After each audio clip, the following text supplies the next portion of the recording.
여러분 안녕하세요. 해인학당의 유순복입니다. 반갑습니다. 오랜만에 우리 조선시대 때의 시 한 수 읽어보죠. 개혁가로 알려져 있는 정암 조광조 선생입니다. 호가 정암이고 개국공신인 조온의 5대손이자 감찰 원강의 아드님이십니다. 17세 때 아버지를 따라서 갔던 그 평안도 희천에서 유배 중이던 김갱필 선생에게 성리학을 수학했고, 이후 23살 때 성균관에 들어가서 사장이었던 유승조에게 학문을 배웁니다. 28세 때 문과 초시에 장원급제를 해서 진사가 되죠. 이후 5년 후인 33세 때 임금 앞에서 시험을 보는 알성시에 2등으로 합격하면서 처음으로 중종과 만나게 됩니다. 화면에 보이는 이 그림은 성균관 칠림 강론도라고 해서 왕이 성균관에 친히 왕림해서 유생들이 공부하는 모습을 친견하면서 강연하거나 혹은 질문하는 광경을 그린 그림인데요. 이때 정암 선생과 중종이 처음 만나게 됩니다. 이후 첫 경연에서 당시 중종이 고민하고 있던 일과 관련해서 정암 선생은 언론을 담당하는 사관원의 수장인 대사관이 상소한 자를 벌하는 것은 언론을 막는 일이다. 이것은 필시 국가 존망에 위험을 끼치는 일이다 라고 당당하게 주장을 합니다. 당시는 연산군이 폭정으로 인해 물러나고 훈구 대신들에 의해서 졸지에 왕위에 오르게 된 중종은 자신의 지지 기반이 턱없이 부족했던 터라 당돌하리만치 순수하고 패기에 찬 이 정암 선생의 모습은 아마도 자신의 왕권 확립을 위해 일당백도 치를 수 있는 자라 의심하지 않았을 것임에 천군만마를 얻은 것 같은 심정이었을 것입니다. 당연히 선생은 이후 중종의 총애를 받으며 승승장구해서 불과 4년 만에 대사헌에 오르게 될 정도의 행운을 맛보게 되죠. 그 4년간 선생은 참으로 많은 일을 벌입니다. 속히속히 김갱필에게 배운 성리학을 바탕으로 유교적인 정치 질서를 회복하고 싶었을 것이고, 유승조에게 배운 도학 정치를 바탕으로 왕도 정치를 실현해보고 싶었을 것이며, 무엇보다도 자신을 알아봐준 중종의 기대에 멋지게 부응하고 싶었을 것입니다. 그러나 선생은 이제 겨우 정계에 입문한 신입 초짜이죠. 중종의 더 없는 총애는 아마도 그를 너무 조바심나게 하지 않았나 싶습니다. 선생은 그간에 보고 느꼈던 조선의 문제점들을 당장에 다 바꿔버리고 싶었던 것 같아요. 그만큼 왕의 총애는 달콤했을 것이니까요. 그러나 그는 너무 급했고 지나치게 파격적이었습니다. 그는 이론가이지 정치가는 아니었던 것 같아요. 애초에 선생의 의도가 무엇이었든 간에 선생은 또 다른 훈구파의 전형을 가게 되면서 그를 영수로 하는 살인파의 세력은 왕권 확립을 목적으로 하는 중종에게 새로운 막강한 신권으로 돌진하는 것 같았습니다. 더 심각한 것은 선생은 중종을 너무 믿었던 것 같아요. 정치인으로서 참으로 순진하다 하지 않을 수 없지요. 결국 그는 왕의 영린을 건드리는 육법 전서에도 없는 괘씸죄로 정계에 입문하게 된 지 불과 4년 만에 사약을 마시게 되면서 그 드라마틱한 인생의 막을 내리게 됩니다. 오늘 감상하실 시는 살인파의 영수인 정암 조광조 선생이 훈구 대신들에게 화를 입게 된 기묘사화로 인해 유배를 가기 전에 지은 시, 즉 검은 고소리에 내 마음을 읊어보다는 의미의 영금, 감상해 보시겠습니다. 나머지 이야기는 시 읽으면서 추가하되 정치에 관련된 자세한 이야기는 역사가들에게 맡기고 상식선에서 객관적으로 정암 선생의 심정에 초점을 맞춰서 감상해 주시기를 바랍니다. 첫 번째 시 영금입니다. 시 내용 읽어보죠. 아름다운 검은고로 옛 곡조 한번 튕겼더니 기머거리 같은 속인들은 소리만 듣고 이러쿵저러쿵 말들이 많네. 슬프게도 종작이 죽은 지 이미 오래되었으니 세상에 대가의 마음 아는 자 누구일까? 정암 선생이 자신의 뜻을 알아주는 이 없는 이 세상을 원망하는 심정을 담고 있습니다. 그럼 1차적인 해석으로 첫 번째 기구부터 보시겠습니다. 요금 1탄 천년조. 아름다운 검은고로 천년세월 내려오는 곡조를 한번 튕겨보니 요금, 아름다울요, 검은고 금, 아름다운 검은고. 요자는요, 구슬옥자는 뜻을 말하고 발음 요자의 합자로서 사물을 아름답게 부르는 칭호로 붙이는 자입니다. 예를 들면 요궁, 요대 하면 아름다운 궁과 아름다운 대처럼 요금 하면 아름다운 검은고가 되죠. 그런 아름다운 검은고로 1탄, 하나 일, 튕길 탄, 한번 튕기다. 무엇을? 천년조. 천년의 가닥조. 천년은 딱히 천년이라기보다도 옛날부터 전해 내려오는 훌륭한 곡조를 말하죠. 그래서 요금 1탄 천년조. 아름다운 검은고로 천년세월 내려오는 곡조를 한번 튕겨보니 롱속 분분 단청음. 기머거리같이 그저 들리는 소리만 가지고 이러쿵저러쿵 말을 해댄다. 롱속, 기머거리롱, 속인 속, 기머거리 같은 속인들. 보통의 의미로는 천지분간을 못하는 무지한 사람들 혹은 사리를 모르는 속인들, 이런 의미입니다. 또 다른 의미로는 귀는 들리지만 남의 말을 들으려고 하지 않는 고집불통의 사람들을 의미하기도 하지요.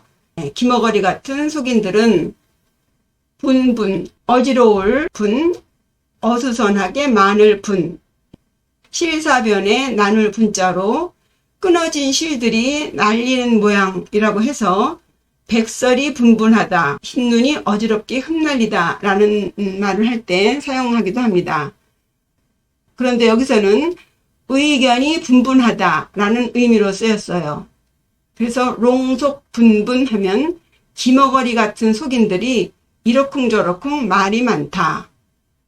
단청음, 오직단, 들을 청, 소리음.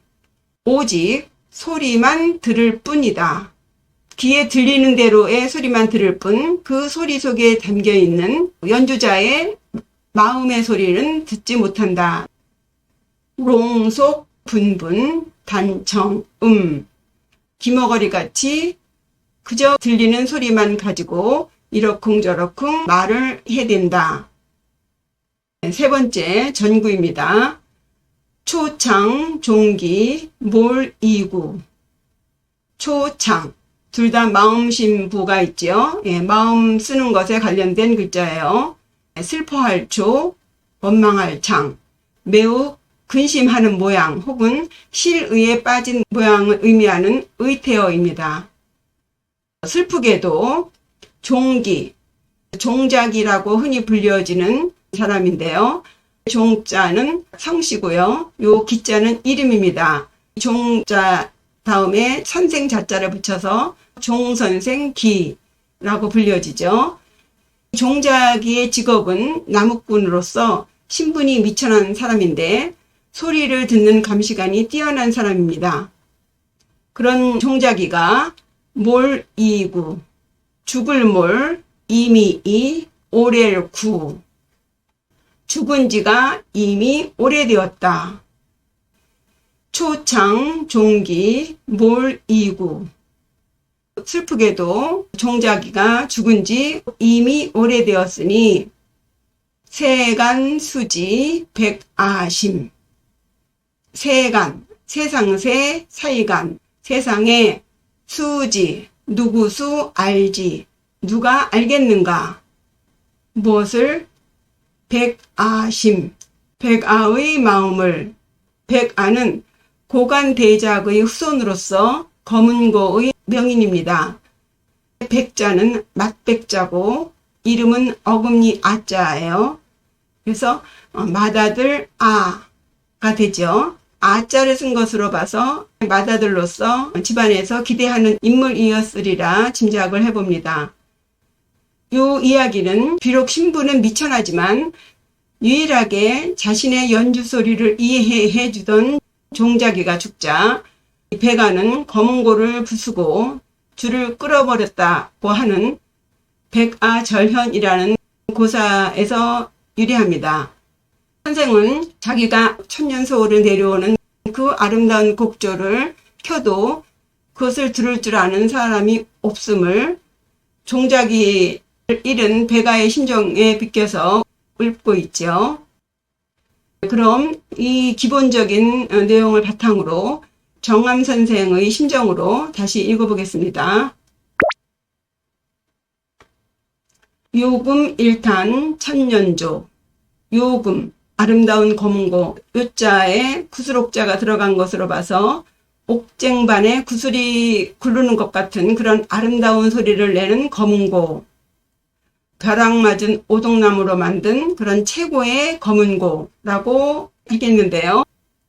정암 선생이 자신의 학식, 인품 혹은 기량, 기계를 아름다운 검은고로 표현한 것 같아요.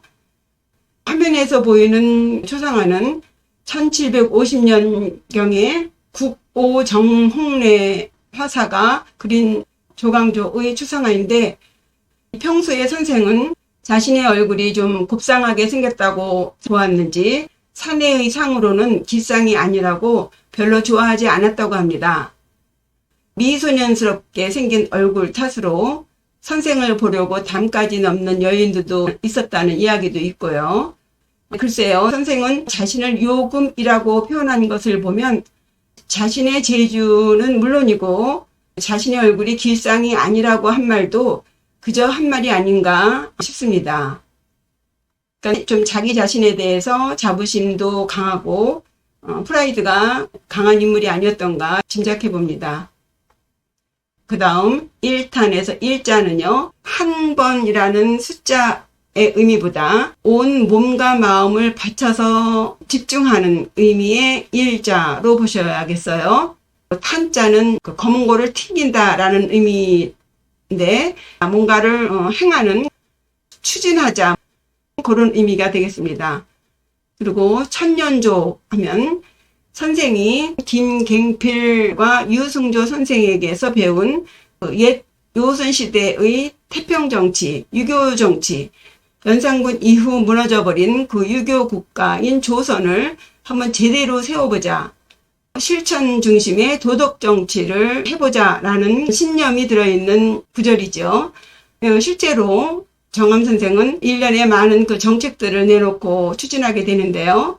예를 들면 중종 반정 시에 거짓 공언자들을 삭제하자거니 미신타파를 위한 소격소를 폐지, 과거 시험으로만이 아니라 인품과 지식을 함유한 신진 사료들을 추천제로 임명하는 현량가를 실시하자, 또 기득권자들의 토지 소유의 상한선을 설정하자, 또는 공납제의 폐단을 막기 위해서 수미법을 실시하자, 소학과 향약을 활성화시키자는 등등 여러 많은 정책을 내놓고 아주 강력하게 밀어붙입니다. 정말 1탄 온 마음으로 개혁했음을 읽을 수가 있겠습니다. 요금 1탄 천년조. 선생은 자신의 그 훌륭한 재주로서 온 힘을 다하여 개혁 정책을 추진했다는 의미로 읽을 수가 있겠어요. 승부입니다. 롱속 분분 단청음. 롱속, 기머거리 같은 속인들, 살인파의 영수로서 선생의 정적인 훈구파를 의미하는 것입니다. 그래서 기머거리 같은 소인들, 무지한 소인들, 그런 의미죠. 선생은 평소에 사람들을 군자와 소인으로 구분해서 자신의 정치 노선과 맞지 않는 자들을 소인이라고 칭했답니다. 상대파를 롱속이라는 시어로 비유한 것을 보면 바른생활 사나이라는 등 하루 종일이 지나도 자세가 흐트러짐이 없었다는 등 선생의 성격은 남에게 절대 지지 않으려는 성격에 또 자기 주장이 지나치게 강한 스타일의 인물이 아니었는가 해서 정치인으로서는 만리에 적을 많이 만들고 다니지 않았을까 짐작해 봅니다. 정암 선생에 대한 이미지로 일컬어지는 말 중에 선생은 키가 작다 보니 자신이 소인이라고 여기는 관료들이 자신을 내려다보는 게 싫어서 고개를 빳빳이 쳐들고 다녔다고 해요. 그래서 사람들이 키 작은 사람이 고개를 쳐들고 다니니 콧구멍만 보인다 라고 했을 정도로 좀 얼핏 보면 중종의 총애를 입고 마음껏 정권을 휘두르는 그런 이미지와 자신의 생각만이 옳다고 주장하는 그런 이미지를 느낄 수 있죠. 롱속, 기머거리 같은 소인들이 분분, 의론이 분분하다. 자신은 온 몸과 마음을 바쳐서 행하는 계획에 그들이 한다는 것은 오직 자신의 그 말꼬리만 늘어지고 쓸데없이 태클만 거는 소인배들이다고 말하는 것이죠.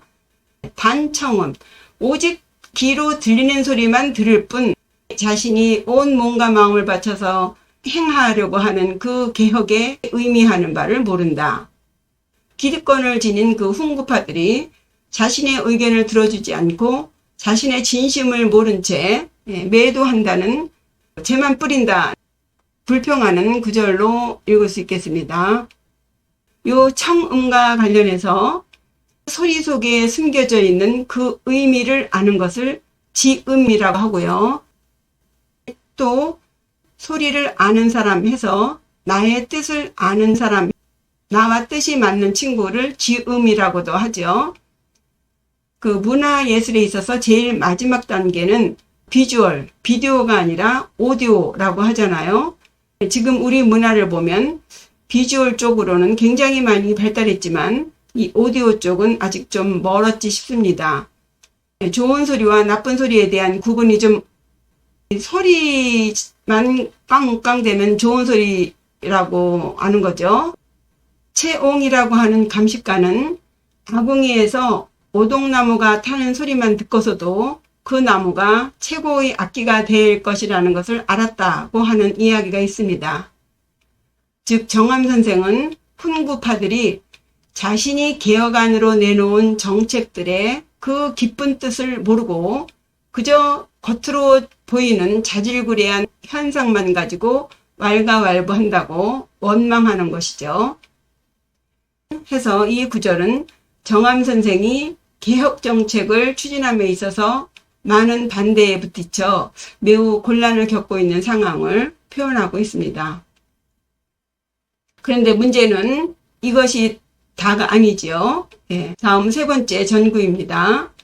초창종기 몰이구. 슬프게도 종자기가 죽은 지 이미 오래되었다. 이 초창은 자신의 마음을, 자신의 뜻을 알아주는 이가 없다. 이 시를 지었을 당시의 그 심정을 이 초창이라는 시어로 표현했습니다. 여기서 이 종자기는 바로 중종을 비껴서 말하는 것이 아닌가 싶은데요. 지금까지 중종은 자신을 총애하며 밀어주고 땡겨주었는데 어느 순간부터 이 왕이 전 같지 않습니다. 왕만 있으면 모든 게 속전속결로 해결될 터인데 이제 중종조차도 자신을 멀리하고 있죠. 사태가 점점 심각해지고 있음을 종자기가 죽은 지 이미 오래되었다 라고 표현했습니다. 마지막 결구예요. 세간수지 백아심. 이 세상에 선생의 마음을 알아줄 이는 누구인가? 종자기가 죽어서 백아의 마음을 알아주는 사람이 없듯이 이 세상에 선생의 마음을 알아줄 이는 없다. 선생은 왕이 자신의 순수한 심정을 몰라주는 슬픔을 종자기를 잃은 백아의 심정에 비유해서 이제 모든 게 끝났구나 라고 읊고 있죠. 그럼 이 시를 정암 선생이 하고자 하는 말로 풀어서 해석해 보죠. 나의 기계로 옛 요순 정치를 온몸으로 추진하니 기머거리 같은 소인배들은 내 뜻도 모르고 이러쿵저러쿵 말이 많네. 슬프게도 왕의 마음 떠난 지 이미 오래되었으니 세상에 나의 충심을 아는 자 누구일까? 이렇게 풀어보았습니다. 이상으로 정암 선생의 검은고소리에 내 마음을 읊어보다는 영금 감상해 보셨습니다. 그럼 다음에 능주로 유배 가서 지은 능성적중, 그리고 죽음을 맞이하게 되었을 때의 한 가닥 희망을 담은 심정을 담은 절명시 감상해 보시겠습니다. 구독과 좋아요, 댓글 잊지 마시고요. 더운데 건강하세요. 감사합니다. 안녕히 계세요.